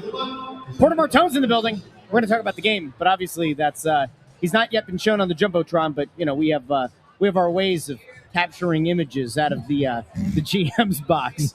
Porter Martone is in the building. Yeah, we have ways of capturing images, zooming in our iPhones on the GM's box because it's directly across from us. It's like, Porter, turn around. I was quite pleased with my camera work. It actually took a good picture from a distance. Did you tweet one out? Yeah, I tweeted it out. Yeah, he's here. Yeah, definitely here. Now, unfortunately, here we were. We were going to come in here with all kind of piss and vinegar in a good way about that period the Flyers played. They had a 1-0 lead. Everything was looking great. Martone literally turned around, sat down. Within 5 seconds of Keister hitting seat, Flyers allowed a goal. So the game is tied. Though you do have to give the Flyers a lot of credit. Put a lot of pucks on net that period. And they did take a lead, even though it didn't last. They did take a lead in that period. Yeah, I mean, they're playing a pretty solid game. I mean, there's a mistake on the play there. I guess was that York or Drysdale on the far wall. I don't remember it. I couldn't tell by the on the number. Goal? Yeah, it was York. It was a power play or a shorthanded goal. York went down to the ice. No, it was Drysdale. I think it was Drysdale that went down. If it was power play, it would be Drysdale. Jamie fell. Okay, we got it. Yeah. It was Jamie then. Yeah. So yeah, I mean he falls down. What are you going to do? And it was a great shot. Great shot. I mean, I can't blame Ersson on that. Perfect placement. Yeah, it was a great shot. I mean, other than that, I mean they limited Dallas this whole 40 minutes. Yeah. That's what they got 9 shots, I think, or something like that, right? Yep. So I mean, it's been well done by the Flyers, but now this is it. It's a 20-minute game at this point, and a chance to pull within 2 points. Yeah, you gotta want it a little bit more than you have already. And keep in mind that if nothing else, it's a Western Conference team, so you go to overtime, you go to a shootout, you don't care. It doesn't matter how you get the win, you just want to get the 2. Correct. Worst case scenario, get the 1. 1 still puts you in a pretty good spot, and I think we'd all agree that when you look at this schedule, getting a point against Dallas would be big. But they've absolutely played to a point tonight where they deserve, through 40 minutes at least, they deserve a point out of this game. We said coming into the weekend that they had to get 3 out of the 4 points minimum. Yep. So you would take a point tonight. You would take a point. You'd be somewhat disappointed, but you'd take a point.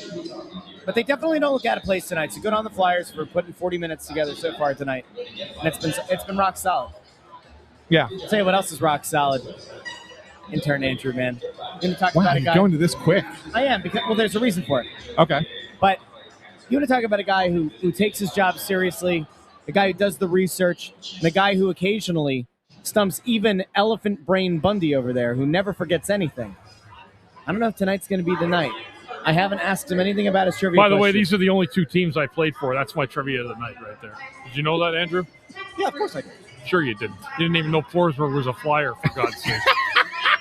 When the Stars were here last year, I asked you about your tenure in Dallas. Yes. That was a trivia question last year. Yes, it was. It was good. All right, guys, let's you didn't get it. Tune up the intro. Here we go. Boom, boom, boom, boom, boom, boom, boom, boom, boom. Chin, chin, chin, chin, chin, chin, chin, chin, chin, chin, chin, chin, chin.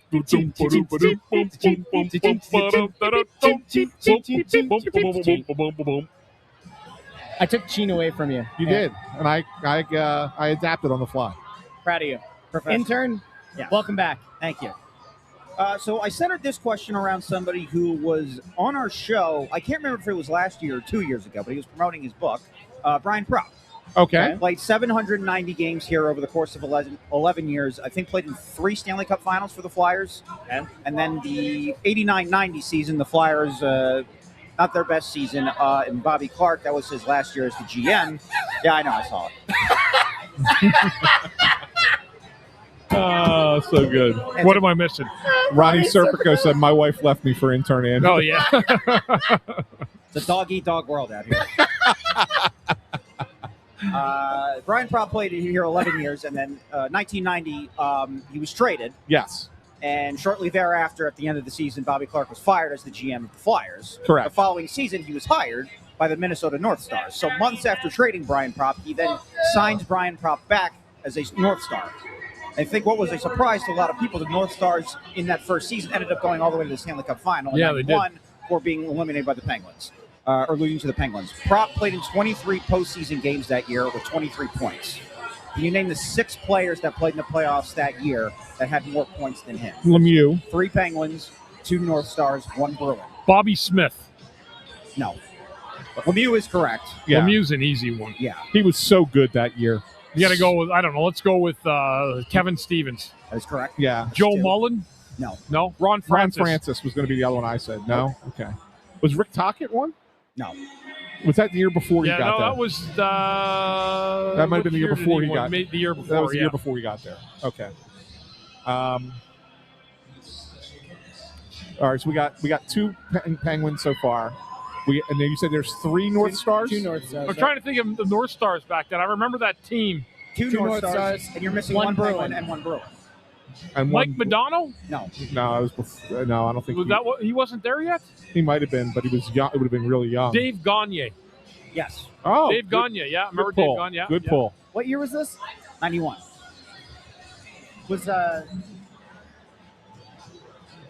Was one of them also a Flyer? Yes. Recchi? Yes. Wow. Good job, Russ. Was Paul? How about Paul Coffey? No. No, he wasn't there then. So we got the 3 Penguins then. Yep. So we need one. Oh, Recchi was the other one, right? Yeah. So we need 1 North Star and 1 Bruin. Correct. North Star and a Bruin. North Star and a Bruin. Not a Bruin, a Penguin, you mean, right? No, one Boston Bruin. They lost in the conference final that year. Raymond Bourque? Correct. Okay. So a North Star is left. They didn't have many stars on that. Like, good play. They were like the worst team to make the playoffs that year. Ever. They were getting like 4,000 people at their games. And then made it to before the Stanley they went Cup to the final. on a run. Yeah. Yeah. Yeah. They didn't have very many good players. I played there for Providence College. We played the University of Minnesota in 1991 in the NCAAs. They were getting more people at their game when I played there than the North Stars were getting. Then they went to the finals that same year. Wow. At Mariucci Arena was selling out every night. And the North Stars were getting 4,000 people at their regular building. I'm trying to think who their best player was. Like, who was their best player?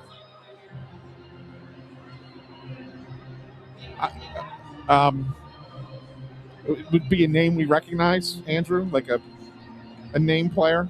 Played over 1,000 games. Played over 1,100 games in the NHL. Wow. And he's a Minnesota player, right? Yes. Was Dino Cicerelli on that team? He was. It's not him, though. Okay.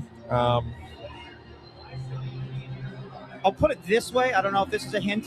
I had never heard of this guy. I had heard of his son, though. His son was supposed to be this really, really good prospect that never panned out. I know the answer. Go ahead. Yell it out. I mean, what's up? We're live. So I can't have a conversation with you, but it's good to see you. Who's that guy? Steve Koski. Yeah. Yeah. Brian Bellows. Correct. Yeah. I remember watching Kiefer juniors, Bellows. and Kiefer Yeah. was like lighting it up. And As I was like, as soon as you said that, I was like, I know the answer now. Yeah. So. Okay. So in total, Propp, he played in 4 Stanley Cup Finals, but never won. I think he played in 5. He played in 5th one too. Yeah. Wow. I'm trying to think of who. Well, he played in 80, 85, 87 for the Flyers. Yeah, North 91 Stars. for the North Stars. Did he go to one with Boston? Not. He went there No. after. Right? Was he there? Yeah. Minnesota, right? I thought he played in 5 and never won. That was what I thought it was. But So, Yeah, 5 times. He What was lost the all other 5. I'm finding it right now. did Minnesota make it twice? not that I'm aware of. No. No. All right, so Just scroll up. Just let me see his. Just go scroll up. No, As but- all I need to see is the teams, the seasons. Okay. Here we go. Boston in 90. Yeah, so Yeah. he was in Boston before he was in Minnesota. Yeah, that's what I thought. Yeah. Right. Okay. Yeah, so I he- didn't know the Bruins made That it was the to year they final lost to Edmonton with, Yep. when Edmonton won without Gretzky. Bill Ranford, Mark Messier. Yeah. There you go. You know what, intern? Stick It was tabs. a good one. Thank you. That's got to be rough going to 5 finals And not winning. I mean, look at Corey Perry's done it, except he won his first He won year. in 07. Yeah. I think didn't James Neal lose 3 in a row? He might have. Yes. somebody else didn't. What's his name? Marion Hossa did that too, right? Yeah, he did too. Yep. He lost 3 in a row He as won, well. or he won in, but he won in 2010, didn't he? Was he on the Blackhawks? He won. He won He Stanley Cup eventually since won. then. Yeah, he did. But then he go 3 years in a row. Ottawa, Pittsburgh, Detroit. Yeah, he went back and forth between those two teams, and they beat each other. They beat each other. Right. Yeah. Guy. Okay. Yeah. That's what he lost 2 and then 1. That's what B. Condori is saying. That's what it was. He lost 2 and then 1. Yeah. Good trivia. That was a good one. Intern, good job. Thank you. Very good You made trivia. Anthony suck on his teeth a little bit there while I was thinking. So Yeah, I was. Just doing a little suckage. Yep. That's what you called it, right? Anyway. We got 6 minutes left here. We got to kill 6 minutes now. Now that I've lost Russ for the show. You all right? boy, is that getting clipped. Oh yeah. Yeah. Oh yeah. That one's getting clipped. Yeah. Thanks. Things I never thought I'd hear on this show. We've heard a lot on this show. We have heard a lot on this show. By the way, we have an update, and I gave you guys this update off air, but Okay. Tortorella's deal that he this has is good. signed with Vegas, there was a question pregame about, is it a multi-year deal? Notice that they said they dismissed Cassidy and they're bringing Tortorella in, but there were no terms. It was reported at some point during that period, Tortorella's contract is for the remaining 8 games and any postseason games. That's it. Now, once the season's over, there could be a potential conversation between Tortorella and Vegas about extending, but So in essence, he's an interim. which is pretty wild. Without saying that he's an interim. Isn't that kind of wild? I mean, is that a thing that Tortorella might end up just being interested in? If he doesn't end up re-upping with them for another season, is that a thing that Torts is now going to be open to? Is just coming in at the end of seasons with teams that have a playoff spot pretty much in sight, and he's just like a mercenary for hire coach? Seems kind of wild. You were perplexed by this, Bundy. I know you were. By Torts is hiring? Yeah. Stunned. Yeah. Absolutely stunned that someone gave him a job. Yeah. Yeah, I know. I mean, really, at this point in yeah. the season, too. At this point in the season, I mean, he's been lobbying for a job somewhere all year on ESPN, so I guess I'm not shocked he got one, but I'm shocked he got one. I'm really shocked am. he got one with a playoff team with 8 games to go. How do you install anything? They're third in their division, too. They're not And they went from a hard ass, Cassidy's a hard ass, Yeah. to what? A harder ass? Yeah, I know. What the hell's the point? I don't. It doesn't make sense. To They me. have no goaltending. none. No. They got no goaltending. They got an aging core. They never replaced the defenseman, the stud defenseman there, Pietrangelo. They're not a great team. I mean, they really are not a great team. This will probably be their last trip to the playoffs if they stay status quo with this group for quite a while. Yo, Mitch Marner. How do you think Mitch Marner's feeling about playing for Tortorella now? I think $12.5 million a year will make you forget a lot about that. Okay. How long does it take for Tortorella to say they got to clean up the locker room? I don't know. Yeah.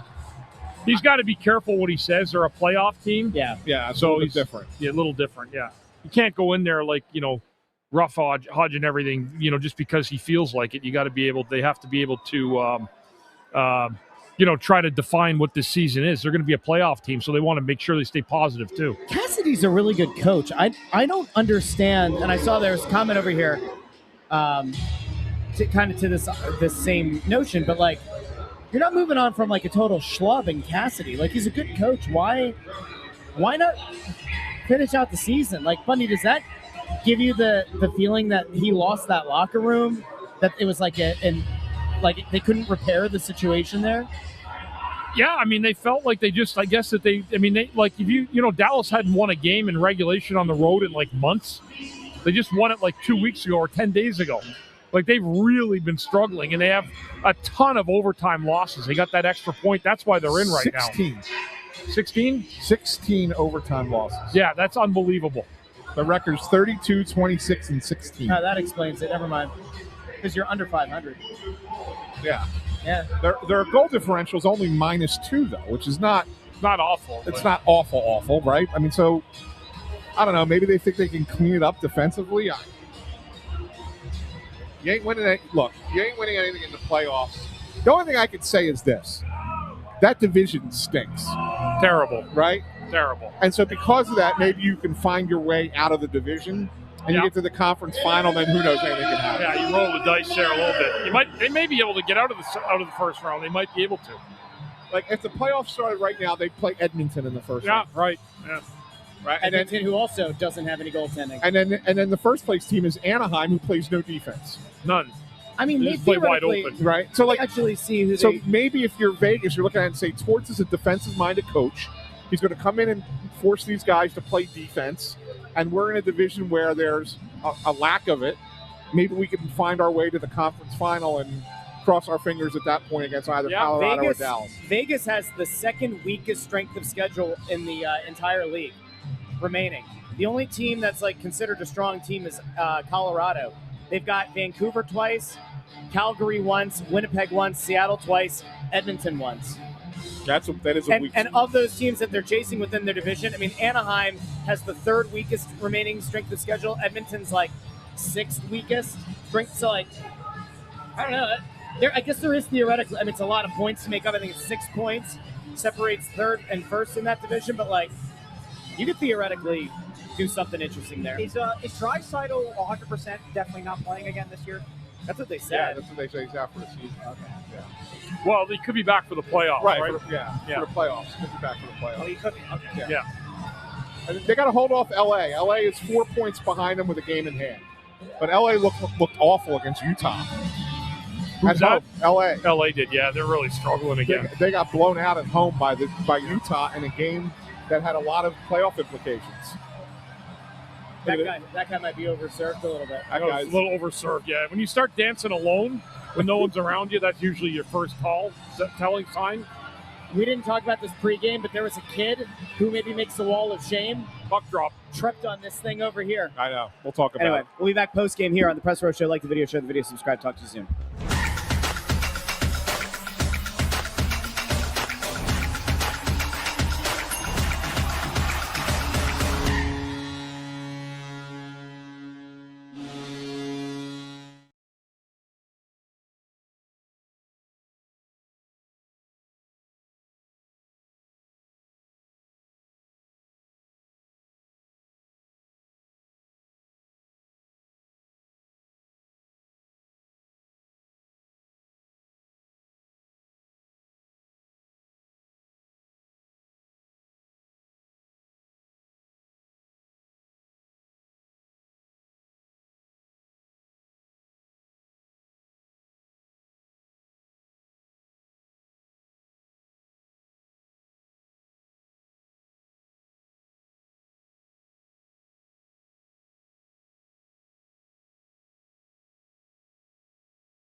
winner west of Boston.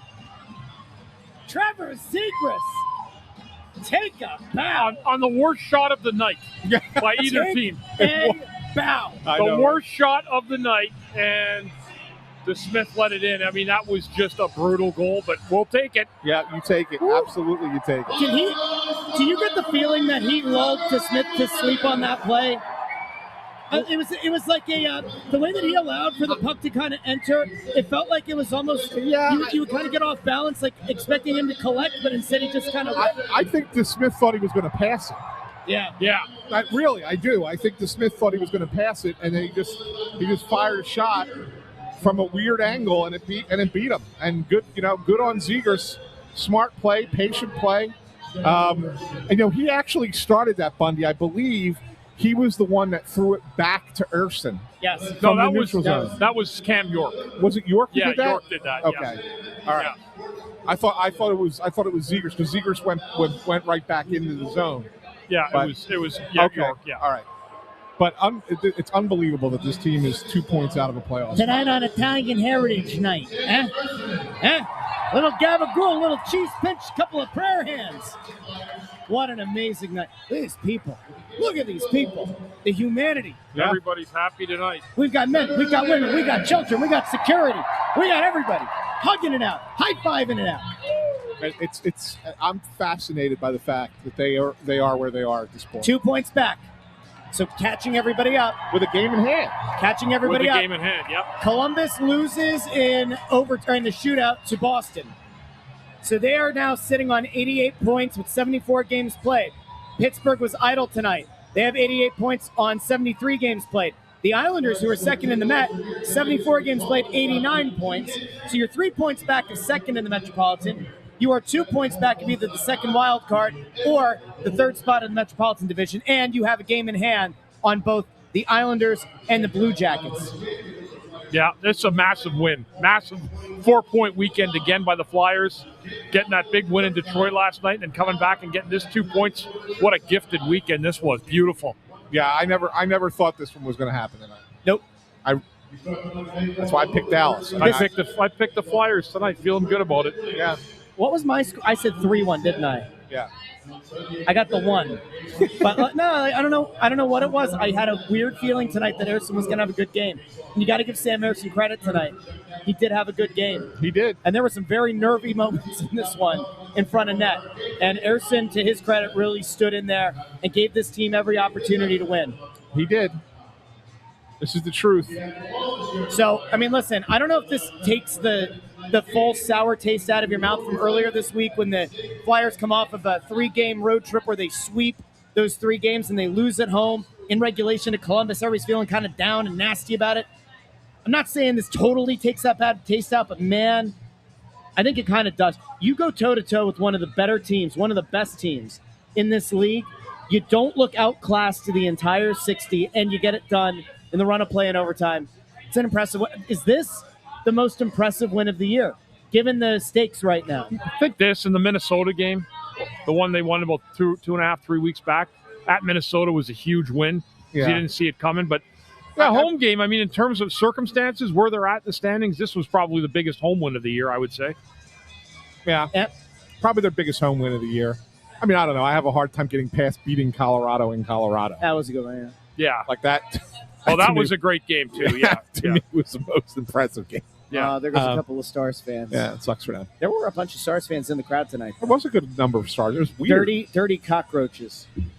From Dallas. Yeah, I mean, is that the weird kind of like, my grandfather was a Cowboys fan, so I'm a Cowboys fan. Is that what that is? Or do we think that there's not a lot of crossover there? In like the weird Cowboys fandom passing on to the Stars. Like, why were there so many Stars fans? Yeah, I don't know. I don't know. Maybe they made it. Maybe they had a trip. I don't know. It was weird though. Like during the national anthem too. Yeah, no, there was Stars. Anyway. Kudos to the Flyers. They got the job done tonight. And now you look at what they have coming up. Tuesday, they're in Washington, and you've sort of reported, you've put out there that Martone will make his debut as a Flyer. He's on the ELC tonight. Yeah.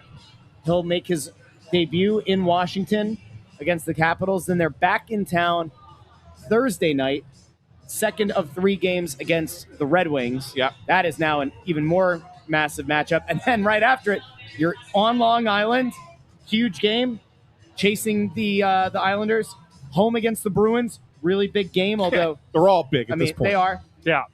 At the Devils, you got to win that one.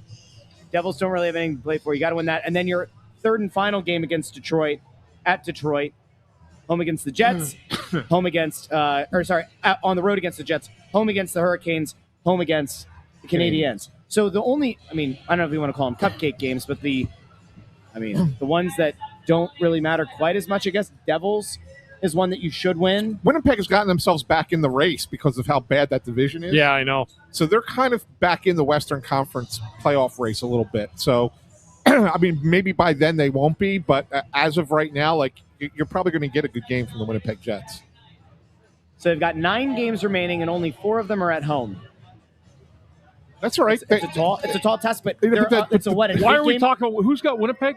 We do. Flyers do later Flyers on. have Winnipeg? In Winnipeg. In Winnipeg. The last road game of the year. Wow. Yeah. Third from the end. But here's the thing, Russ, and I wrote about this the other day. Like, eight-game road winning streak. They're better on the road than they are at home. They play good road games. It's weird.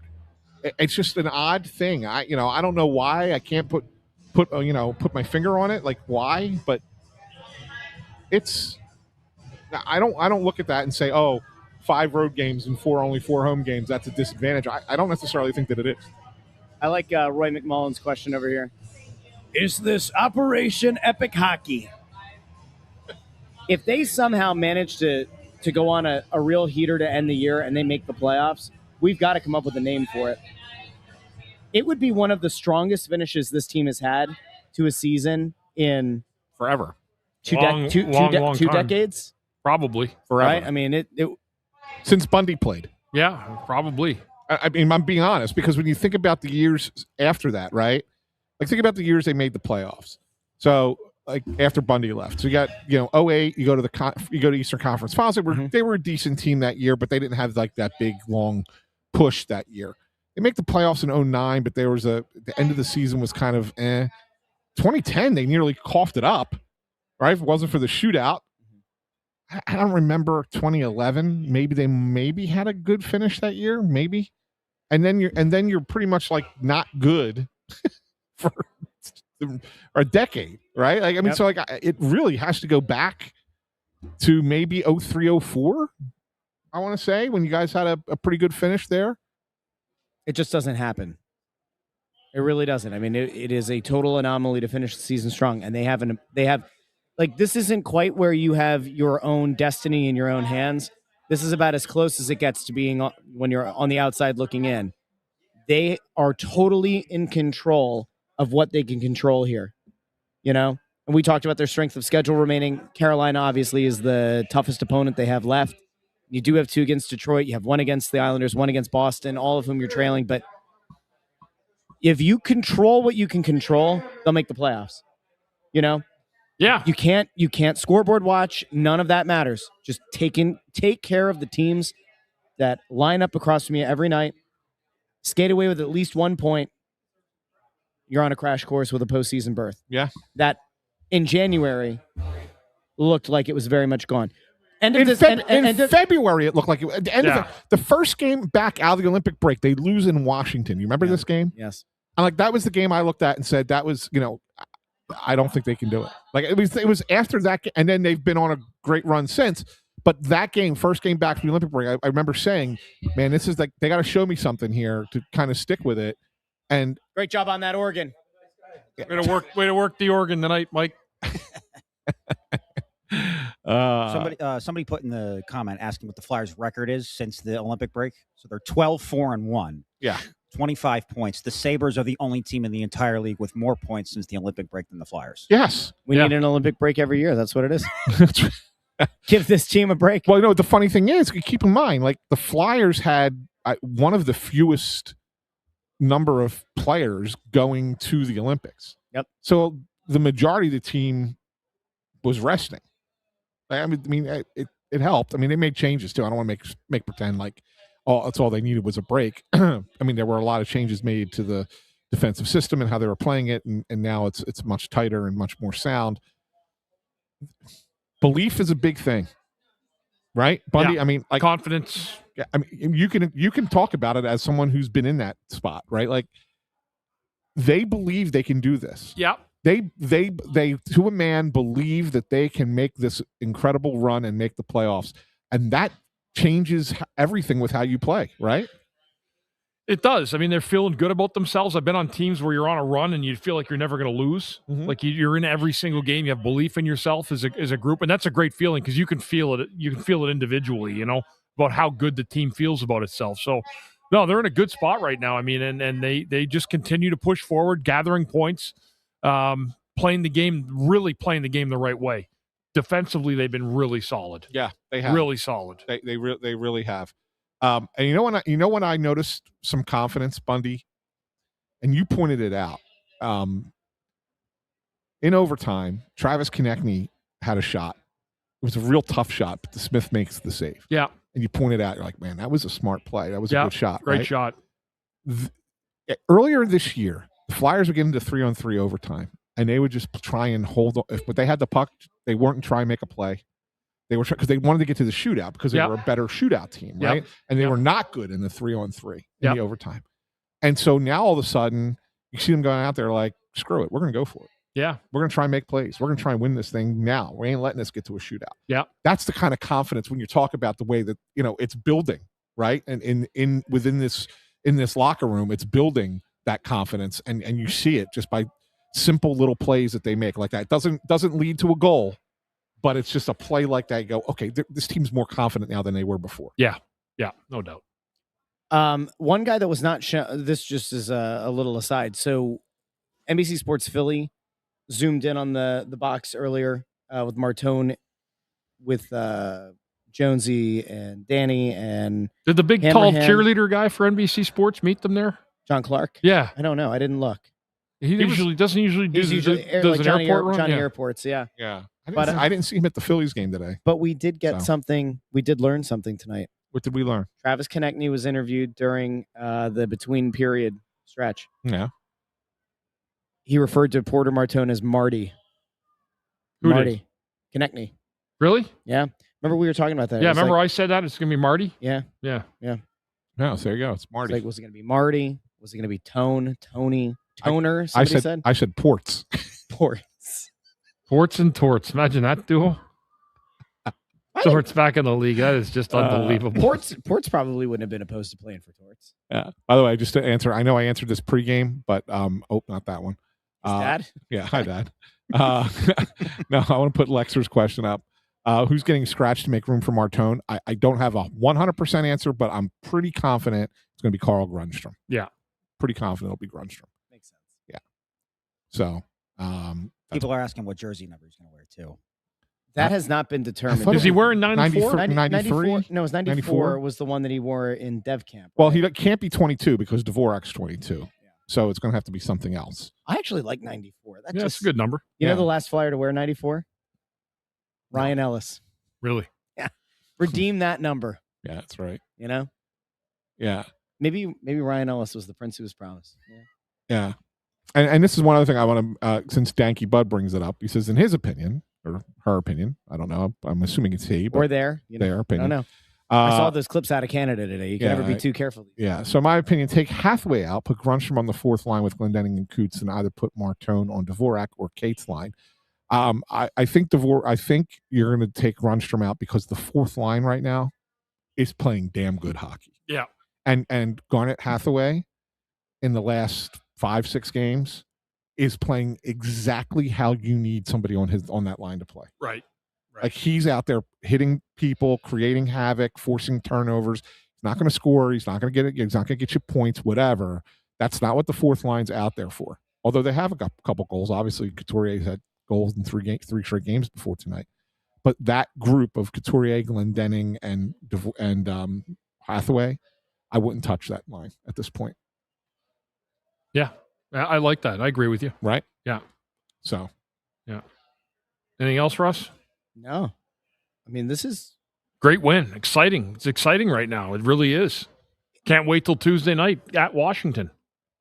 Tonight was like one of those nights where you kind of had a playoff sort of feeling in the building.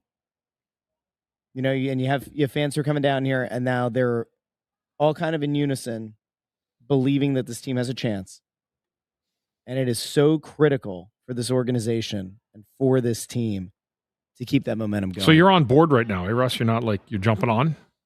Huh? You're jumping on the bandwagon now? I've kind of been here for a few games now where it's like, you know, there's no alternative. There's no pick conversation to have. So if you're going to pick 14 or 15 or 16 or maybe 25, maybe they win a couple rounds or something. I mean, yeah, you got to be all in. At this point, you have to. And I know like there were some people commenting before, well, you know, they're pretenders. Doesn't really matter at this point. There is no alternative right now. Go out and win every game you can and like get that playoff run. What was the one thing that we've said all these years? If you're going to make a run like this, you want to do it with some of the guys that you think are going to be part of this thing longer term. You look out on the ice right now, you've got Barkey playing, you've got Bump playing, Martone is coming, right? Drysdale's taking steps this year. To me, there's a lot of positive to take away from it. Regardless of how this goes, there are a lot of positives to take out of it. And these guys they're all playing well in these games that do have. And I want to ask you one final question for everything you just said, and I don't disagree with it. Who do you give credit to for that? Who do I give credit to? Yeah, for that development. Well, I know that you want me to say Rick Tocchet. I'm asking you. It's got to have something to do with it. Owen Tippett's a different player. Tippett is a totally different guy. I mean, that part, for all of the negative and the regression of Michkov this year, Tippett's close to making me a believer. So if you have all of these players, other than one, who have progressed under this coaching staff, and it's not just Rick Tocchet. I don't want to just sit there. You would think that Reardon's I think Todd Reardon's had a lot to do, especially with Jamie Drysdale. He's likely going to get a lot of consideration for a head coach. Yeah, I agree. Like, I mean, it's all of them, and it's the entire coaching staff. I think they deserve some credit. I think they deserve some credit. I will also give a lot of credit to the guys with the letters on their sweater this year. And I know a lot of fans have really gone after Sean Couturier this year, and we get it. Yeah, he's not the same guy physically out there. But like this thing doesn't work. They love him. This thing doesn't. He's beloved in this that thing locker room. does not work if you don't have a really strong leadership group. And there's a couple of guys who are in that leadership group who don't wear a letter. Yeah. And those two, the two specifically, are Christian Dvorak and Dan Vladar. Yeah. Two of the guys that Danny brought in this offseason. Yeah. So we always say, you never know what happens at the end of a season. You never know what happens when you get into the playoffs if your goalie's playing well. Vladar has played so freaking well all year. And now it's a thing of beauty to see this almost like redemption arc for Sam Ersson at the end of the season here, that he's now playing some of his best hockey. So it's a cool thing. It's hard to poo-poo any of this. I love all the people who think that you did a heel turn here. I didn't do a heel turn. Yeah, you did. No, I didn't. It's okay. Jump on the bus. I didn't. All right. There's no heel turn. It's a good run. It's been a good ride. You know what happened, Russ? You know what happened? You must be on the payroll now. That's it. You must be on the Comcast payroll, just like all the rest of us. We did announce that we signed a new 3-year deal. You must be on the Comcast. That's it. We're all on the payroll. That's it. Yeah. I'm a sellout. You're Shilljoy, not Killjoy. No. Shilljoy. There you go. There you go, Tony. That's for you. Shilljoy. And by the way, it'd be easier to say Russ Shilljoy would actually be really good. Shame on you for not thinking of that. I just came up with it. Anyway, that's all. A big thank you to everybody who tuned in tonight. Don't forget, we are back on Wednesday down at Chickies and Pete's in Marlton. Yes. Big, beautiful location. If you have not joined us yet this year for a Snow the Goalie Live at a Chickies and Pete's, Marlton is a massive place. It's an awesome place to go out and watch a game. We'll be doing the show there. And then Thursday, we're back in the building for a freaking massive game. And it feels like they're all going to be pretty massive. Who is it on Thursday again? Detroit, right. Yep. So do us a favor if you haven't done so already. Like the video, share the video, subscribe. You doing anything that you want to plug here? No, I want to sleep. That's what I want to do. All right. I've been here all day. I've been here all day. I did 5 stories yesterday on 3 different teams. Like it was crazy. Bundy, you know where I wrote a Sixers story. You know where he spent part of the day today, Bundy? Where's that? In the clubhouse. In the clubhouse? I did, in the clubhouse. In the clubhouse. Yeah. Philly's got to get their clubhouse together there, Ant. Yeah, they're fine. They're fine. First 3 games of the season, everybody's melting down. They're fine. I know. We'll talk about the Phillies and everything on the show tomorrow. So, yeah. All right. Big thank you to everybody Thanks, who everybody. tuned in, and we'll talk to all of you on Wednesday night in Marlton at Chickies and Pete's. Thanks for tuning into the Press Row Show. Thank you, intern Andrew, on the ones and twos. Have a great night, everybody. Flyers, 2 points out of the playoffs.